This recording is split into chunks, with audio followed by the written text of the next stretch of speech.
नमस्कार मित्रांनो, मी स्वाती तोरसेकर एशा पृथ्वीमध्ये तुमचं स्वागत करते. 14 ऑगस्ट हा दिवस पाकिस्तानामध्ये स्वातंत्र्य दिवस म्हणून साजरा केला जातो. त्या अगोदर एक बातमी आली आणि सगळेजण चक्रावून गेलेले होते. ही बातमी होती इम्रान खान यांच्या मृत्यूची. त्यांच्या जवळच्या नातेवाईकांना त्यांना भेटण्याची परवानगी नाकारण्यात आलेली आहे. आणि यानंतर हे नातेवाईक अस्वस्थ आहेत. अ, किती दिवस झाले कल्पना नाही, त्यांना भेट मिळालेली नाही. आणि अशा अवस्थेमध्ये इम्रान खान यांची प्रकृती खालावत आहे, त्यांची दृष्टी अधू झालेली आहे.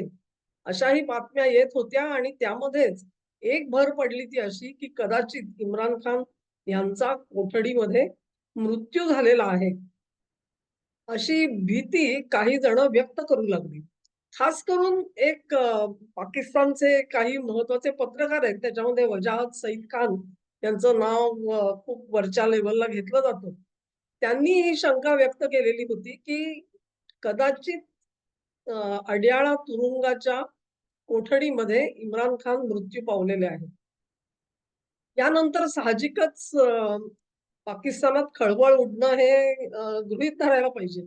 त्यांचे जो पक्ष आहे पी-टी-आय त्यांनी जाहीर केलं, की हे जर का खरं असेल, तर 20 लाख कार्यकर्ते रस्त्यावर उतरतील. घोषणाबाजी झाली अनेक प्रकारे. सरकारने ताबडतोबीने हस्तक्षेप केला आणि सांगितलं, की ही बातमी काही खरी नाही. ते अजूनही जिवंत आहेत. अर्थात नातेवाईकांना भेटू देत नाहीयेत ही वस्तुस्थिती तशीच राहिलेली आहे. आणि मग प्रश्न आला, की वजाहत सईद खान यांनी ही बातमी दिली कुठून? तेव्हा मग वजाहत यांनी स्पष्ट केलं, की लष्कर 3 वरिष्ठ लष्करी अधिकाऱ्यांशी मी संपर्कात होतो आणि त्यांनी ही भीती व्यक्त केलेली होती. कदाचित ते त्यांचं पोस्ट जी आहे ती इतकी वरच्या लेव्हलची आहे त्याच्यामुळे माझा त्याच्यावर विश्वास बसला असेल. त्या सगळ्यांना ही साधारण भीती वाटत होती आणि म्हणून त्यांनी व्यक्त केलेली भीती जी आहे ती मी माझ्या व्हिडिओमध्ये सांगितलेली होती. परंतु जर का हे अधिकारी असं सांगत असतील, तर मग कदाचित इम्रान खान सरकारतर्फे जे सांगितलं गेलं त्यानुसार ते जिवंत असू शकतील. हा सगळा जो ड्रामा झाला, या ड्रामाचं अ, मूळ काय आणि त्याचं गुपित काय, त्याच्यामध्ये काय नेमकं केलं जात होतं, ह्या आता शंका जरूर येतायत. कारण असं आहे, की एक गट आहे तो असं म्हणतोय, की एक प्रकारे अ, वजाहत सईद खान ह्यांना वापरलं गेलं.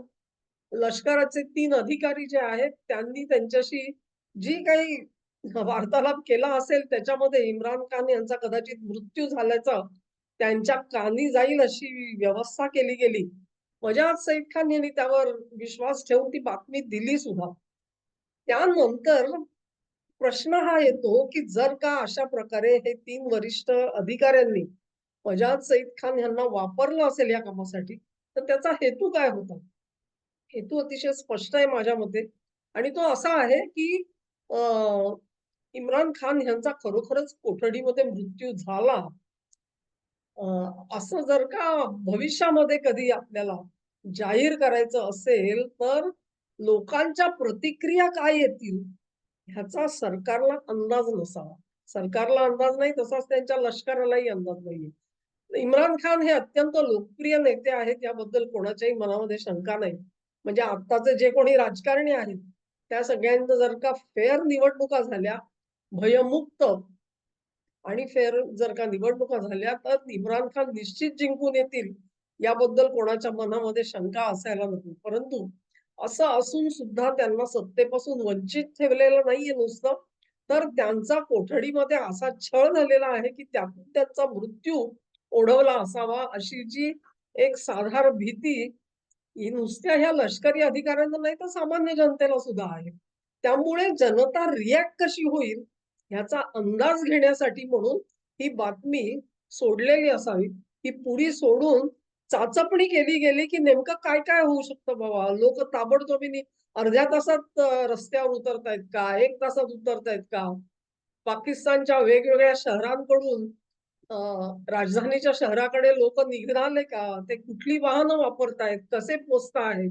हातामध्ये काय आहे त्यांच्या? फलक आहेत नुसते का शस्त्रास्त्र घेऊन उतरतायत? अन्य प्रकारे कुठे हिंसाचार त्याचा उद्रेक होतोय का देशामध्ये? ह्या सगळ्याची चाचपणी केली गेली असू शकते. आणि मग ते एक्सप्लेनेशन सुद्धा त्याच अधिकाऱ्यांनी कदाचित वजाहत खानला सांगितलं असेल, की "अरे, आमच्याकडे काय आम्ही काय असं काही बघितलेलं नाहीये काही कुठचा पुरावा.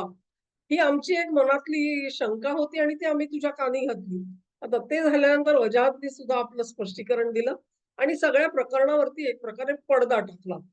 ही एक बाजू कदाचित असू शकते आणि त्याच्यामध्ये मग अर्थातच लष्कर आणि सरकार या दोघांनाही चाचपणी करावीशी वाटली. ही महत्वाची गोष्ट आहे कारण मी म्हटलं त्याप्रमाणे इतका लोकप्रिय नेता अशा प्रकारे तुरुंगाच्या कोठडीमध्ये मरण पावला. तर भुत्तो जुल्फिकार अली भुत्तो नंतरचा हा राजकीय मृत्यू त्यांच्या तुरुंगातला ठरू शकतो. आणि अर्थातच त्याची प्रतिक्रिया ही जबरदस्त उमटणार ह्याची कोणाच्याही मनामध्ये शंका नको, पण तरी सुद्धा त्याची चाचपणी केली गेली आहे. कोणते फॅक्टर बाबा कुठले समाज घटक ॲक्टिव्हेट होतायत, कुठले नेते ॲक्टिव्हेट होतायत, कुठल्या संघटना ॲक्टिव्हेट होतायत, त्यांना मदत कोण करतंय, ह्या सगळ्या गोष्टींची नोंद कदाचित ठेवली गेली असेल.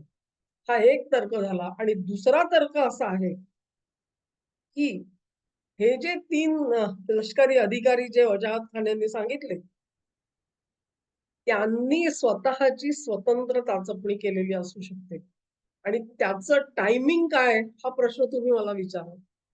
टायमिंग अर्थातच मी सांगितलं त्याप्रमाणे स्वातंत्र्य दिनाची पूर्वसंध्या साधारण असेल आणि त्यावेळेला ही बातमी ज्यावेळेला आली, त्या दरम्यान पाकिस्तानामधलं राजकीय वातावरण असं होतं, की कुठून ना कुठून तरी असीम मुनीर हे पाकिस्तानचे सर्वेसर्वा व्हायला बघतायत.